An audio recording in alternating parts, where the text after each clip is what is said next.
Assalamualaikum warahmatullahi wabarakatuh. Kami dari kelompok 2 kelas TIFRP 24A akan mempresentasikan tentang proyek SIMA Tugas, Sistem Informasi Manajemen Tugas Mahasiswa Berbasis Web. Pertama-tama izin memperkenalkan diri terlebih dahulu. Nama saya Gugi Askia Fikri Lauda, dilanjut oleh rekan saya. Saya Dwi Tamandika Wijaya. Nama saya Gary Hoirul Ahmad Apandi. Oke, langsung saja. Yang pertama ada laporan rencana proyek SIMA Tugas, Sistem Informasi Manajemen Tugas Mahasiswa Berbasis Web. Latar belakang dan rumusan masalah. Pengelolaan tugas kuliah hasil manual dan tercecer di berbagai kanal. Jadi di masalah saat ini yang dihadapi, ada poin pertama, mahasiswa mencatat tugas manual di buku atau WhatsApp. Itu akan mudah tercecer ya, dan sering kelupaan juga. Poin kedua, deadline sulit dipantau dan tidak terintegrasi per mata kuliah. Yang ketiga, dosen kesulitan memberi tugas dan memantau pengumpulan secara efisien. Yang keempat, platform umum atau grup WhatsApp tidak dirancang untuk manajemen tugas. Nah, di rumusan masalah, poin pertamanya, bagaimana merancang sistem manajemen tugas berbasis web yang efektif. Yang kedua, bagaimana membantu mahasiswa mengelola deadline agar tak terlewat. Yang ketiga, bagaimana memudahkan dosen memberi tugas dan memantau pengumpulan. Yang keempat, bagaimana sistem dibangun responsif di berbagai perangkat. Lanjut, tujuan dan manfaat proyek. Yang pertama, untuk mahasiswa sendiri ada 3 poin. Yang pertama, poinnya atur dan kumpulkan tugas digital. Yang kedua, notifikasi deadline mengurangi keterlambatan. Yang ketiga, recap tugas mudah diakses. Oke, lanjut untuk bagian dosen. Yang pertama, ada beri dan kelola tugas menjadi lebih efisien. Yang kedua, laporan pengumpulan real time jelas. Yang ketiga, kurangi administrasi manual. Dan yang terakhir ada untuk institusi 3 poin juga. Yang pertama, kualitas pengelolaan akademik meningkat. Yang kedua, referensi sistem informasi terintegrasi. Yang ketiga, mendukung transformasi digital kampus. Lanjut, ruang lingkup proyek. Yang pertama, fungsional. Ada 4 poin. Yang pertama, login dan registrasi 3 peran, yaitu mahasiswa, dosen, dan admin. Yang kedua, mahasiswa lihat tugas, deadline, upload file. Yang ketiga, ada dosen buat tugas, atur deadline, pantau dan unduh. Yang terakhir, notifikasi visual, mendekati atau lewat deadline. Lalu ada teknologi, ada 4 poin juga, front end, back end, database, hosting. Di front end menggunakan HTML5, CSS3, JavaScript, Bootstrap 5.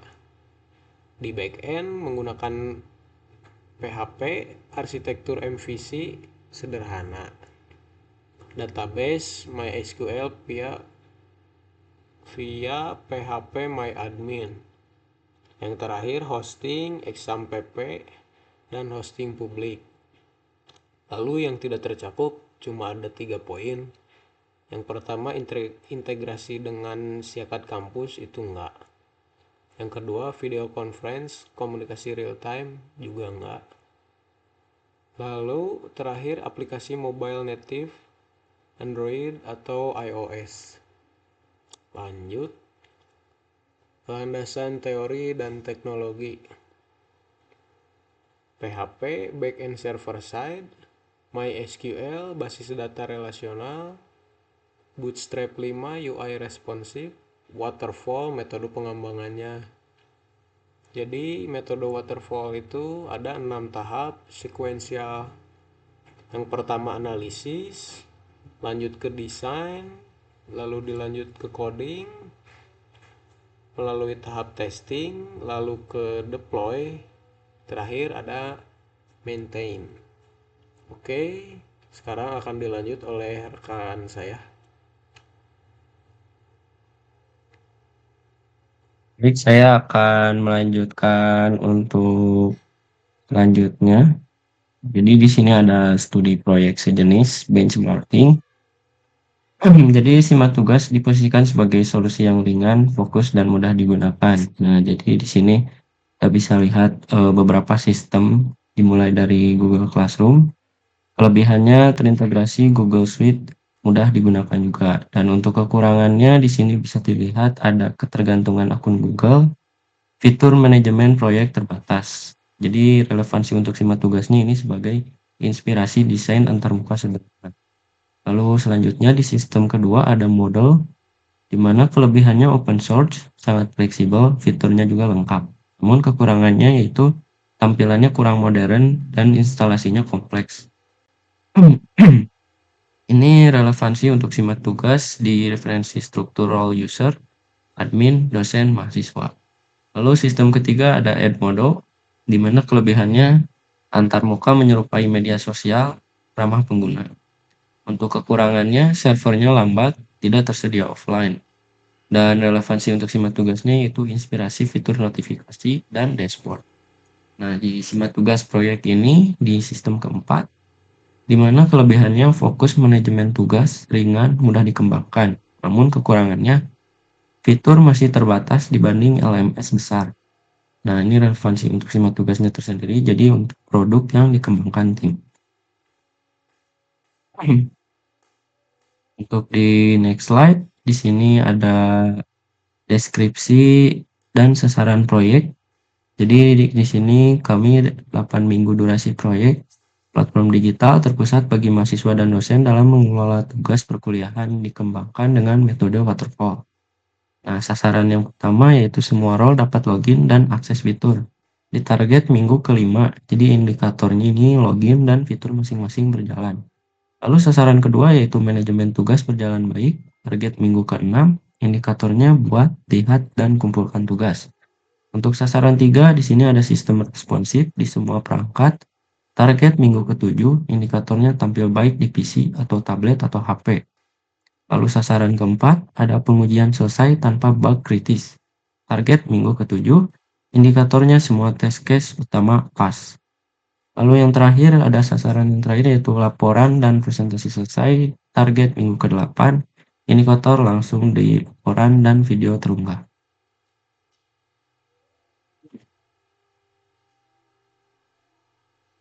Bisa next slide. Di sini ada kebutuhan sumber daya manusia, 6 peran inti mengelola proyek dari perencanaan hingga pengujian.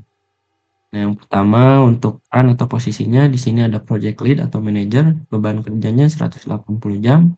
Tanggung jawab utamanya mengarahkan dan mengkoordinasikan tim, mengawasi jalannya proyek. Lalu kedua ada sistem analis, beban kerjanya sesuai kebutuhan dan tanggung jawabnya analisis kebutuhan dan merancang arsitektur atau alur diagram UML. Selanjutnya ada backend developer, beban kerja 200 jam, tanggung jawab utamanya pengembangan server side, PHP, MVC, dan basis data MySQL. Lalu selanjutnya ada front-end developer, beban kerjanya 100 jam untuk tanggung jawab utamanya perancangan UI atau UX, dan antarmuka responsif seperti HTML atau CSS atau Bootstrap. Lalu selanjutnya ada di developer atau integrator, beban kerjanya sesuai kebutuhan, dan untuk tanggung jawab utamanya integrasi seluruh fitur menjadi aplikasi web yang utuh. Selanjutnya ada di tester atau QA, di mana beban kerjanya 120 jam, tanggung jawab utamanya black box testing, dokumentasi test case, dan deteksi bug. Oke, lanjut. Sekarang di perencanaan waktu atau timeline. Total durasi proyeknya kan 8 minggu, di April ke Juni 6 fase. Yang pertama di sini analisis ada sekitar 3 harian. Lalu di desain ada 6 hari, Dan di coding kita paling lama ini 11 hari, di testing 4 hari, deployment 2 hari, dan dokumentasi 2 hari. Next slide.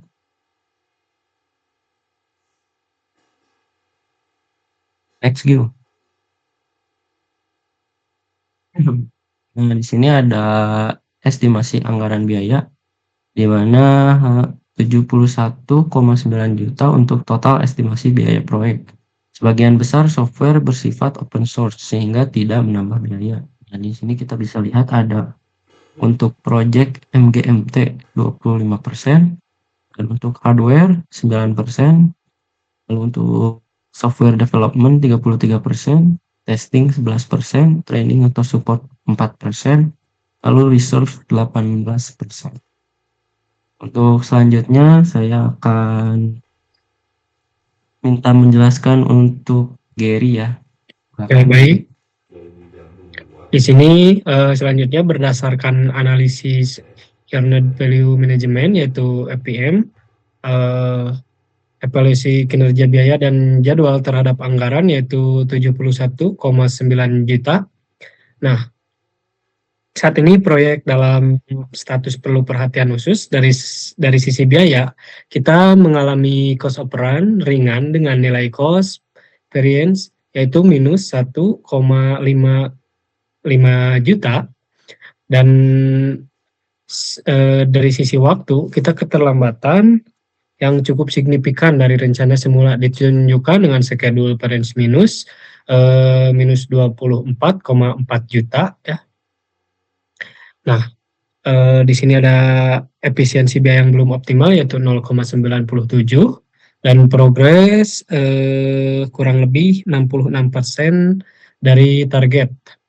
Nah, kesimpulannya biaya aktual ini sedikit lebih besar dari nilai pekerjaan yang diselesaikan dan proyek mengalami keterlambatan jadwal. Oleh karena itu, kami memerlukan pengendalian jasa lebih ketat agar sisa pengerjaan bisa kembali sesuai timeline dan sesuai anggaran. Oke, lanjut.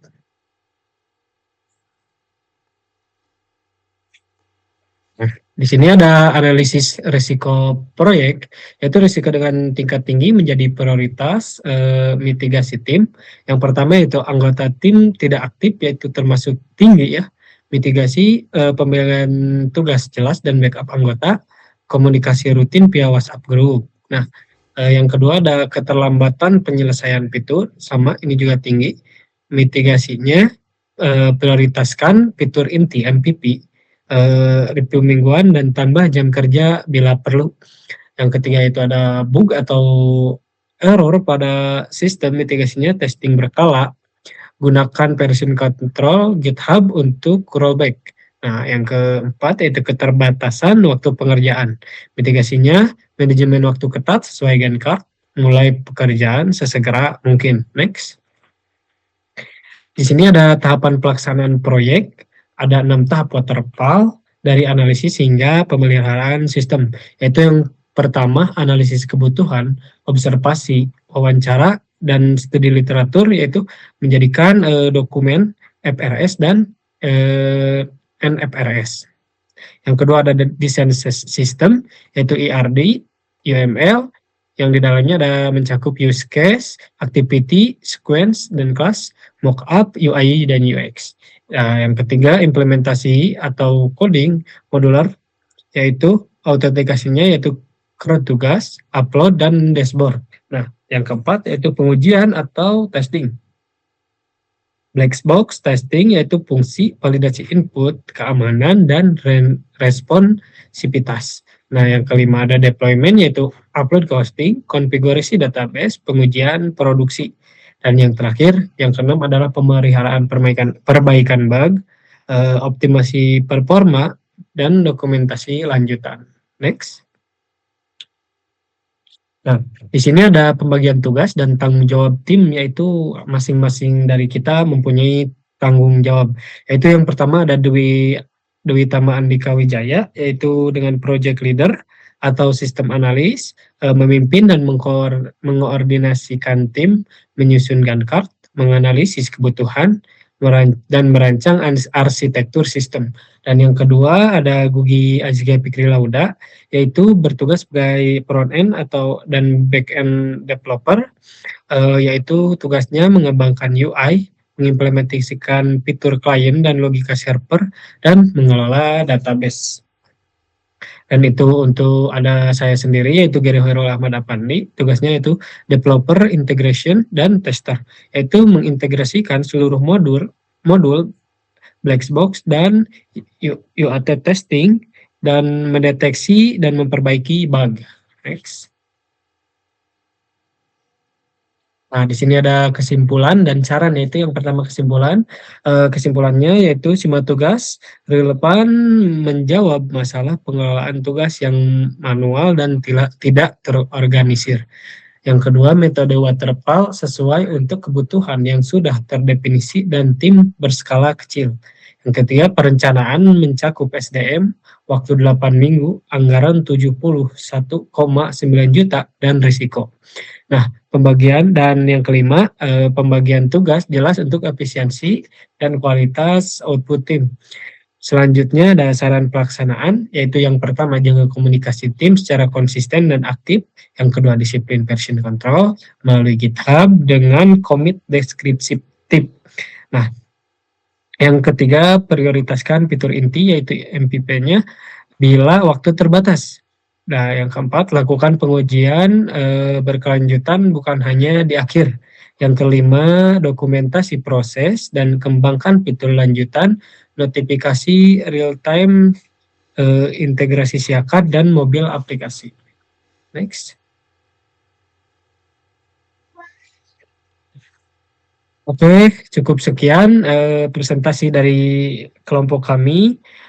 Mohon maaf bila masih banyak kesalahan. Terima kasih. Wassalamualaikum warahmatullahi wabarakatuh.